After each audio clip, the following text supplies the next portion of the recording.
Bo is out the door. What's next for the Vancouver Canucks? We are joined by Randip Janda of Hockey Night in Canada, Punjabi, and Sportsnet 650 in Vancouver. And this is Instant Analysis brought to you by Tylenol Rapid Release Gel Caps. Rapid Release for Rapid Relief. Okay, Randip, let's kind of delve into this thing. We've all gone through the Horvat trade.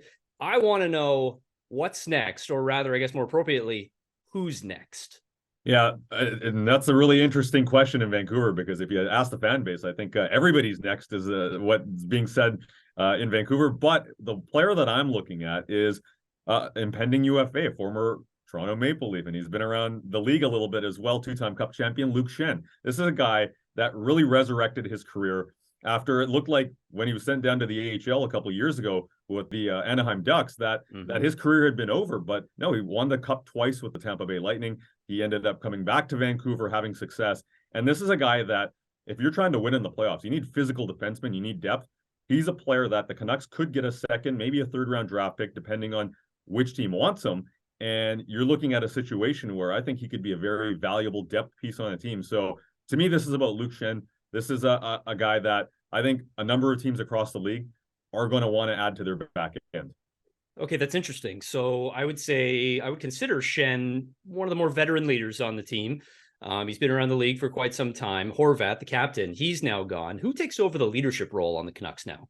Yeah, this is going to be, a huge question for the Canucks because once you have roster turnover like this, once your captain leaves the room, there's a situation where, yes, veteran players, you expect them to be leaders. And I think with JT Miller, we've all seen, he's a positive influence in the locker room, but there's also moments where you have, that fiery attitude that goes the wrong way. The Colin Delia incident in Winnipeg is the classic one that we go back to. So I think JT Miller is going to have an opportunity to really lead this team.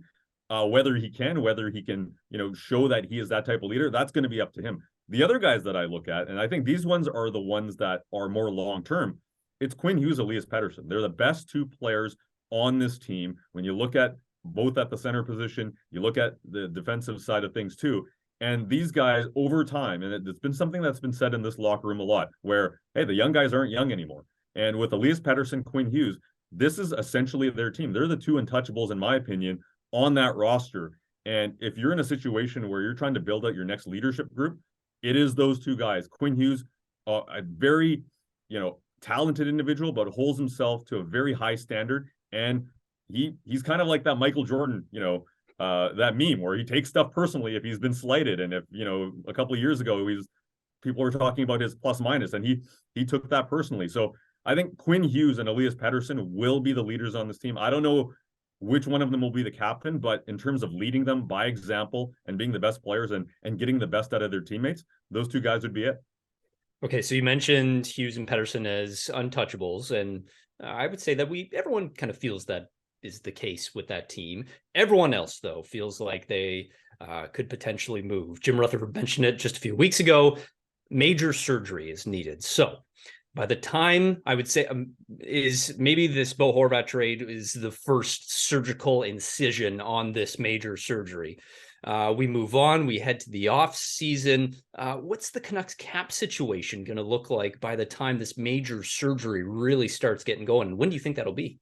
If you're Alvin and Rutherford, you hope that the cap situation is in a much stronger way and that you have some room. But the surgery is going to require some bold trades. And, the area that I'm looking at right now is Connor Garland, Brock Besser. What are you going to do with those two guys? They haven't been successes in the last couple of years. Connor Garland had a career high in points, but he was very critical of his game.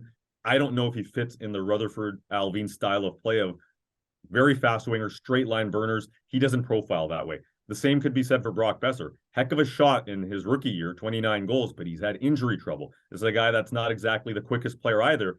Where does he fit in? And he's got a pretty significant payday, which, he made after extending his contract last year. So I think those are two areas. One or both of those players are going to be front and center in whatever happens in the offseason. And then you look at the back end, the area of need for this organization. And Oliver Ekman-Larsson and that massive contract, do they bite the bullet and buy it out already? Or do they say, keep on going, you can maybe play another year or two before we have to make a decision?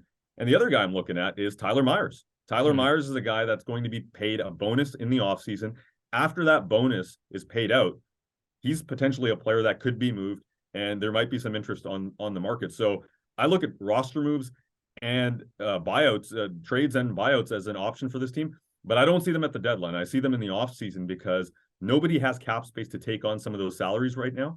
You're going to have to wait until the offseason when teams are a little bit flexible in their own situations to maybe take a shot at a Besser or a Garland. And, the Canucks, unfortunately, for another few months might have to go ahead with a bit of an unfavorable cap situation.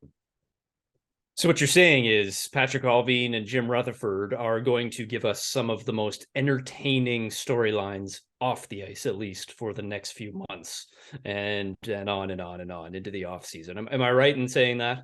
Let the speculation, let the rumors continue, because that's the case in Vancouver. They're going to try their best to make moves, but in a situation where the cap's not going up very much, guess what? You're going to have to be creative.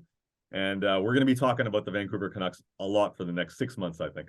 And I think we're going to be hearing you talk about the Vancouver Canucks a lot. Randip Janda, thank you so much, man. We appreciate this.